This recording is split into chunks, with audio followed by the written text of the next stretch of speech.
What? Declined? Imposible. Maganda credit ko sa bangko na yan.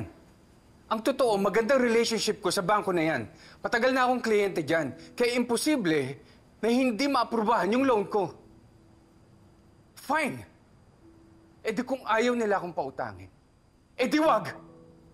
Sa ibang bangko na lang ako utang.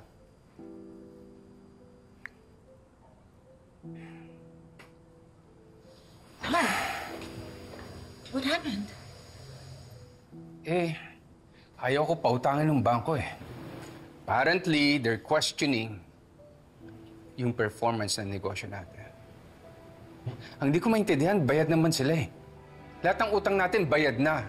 Kung tutuusin, ang laki ng kinita nila sa atin. Interest pa lang yun. It's okay. Don't worry. Gagawa din ako ng paraan.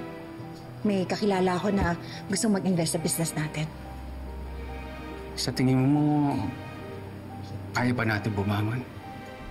Yes, akong bahala. We'll get through this, okay? Trust me.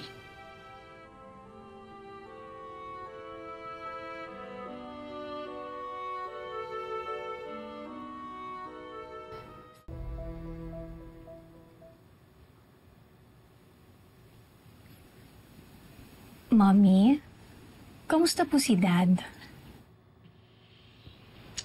He's not doing well. Today was one of his lowest. Pero, di ba sabi niyo po sa kanya kanina na tutulungan niyo po siya? I will. But this time, I will need your help. Ako po, Mommy?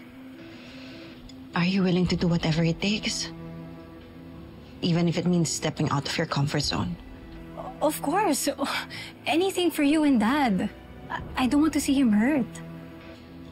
You have such a good heart, anak. If there's anyone who can help your dad, it's you. Ano po gagawin ko, Mommy? Malalaman mo rin soon. Okay?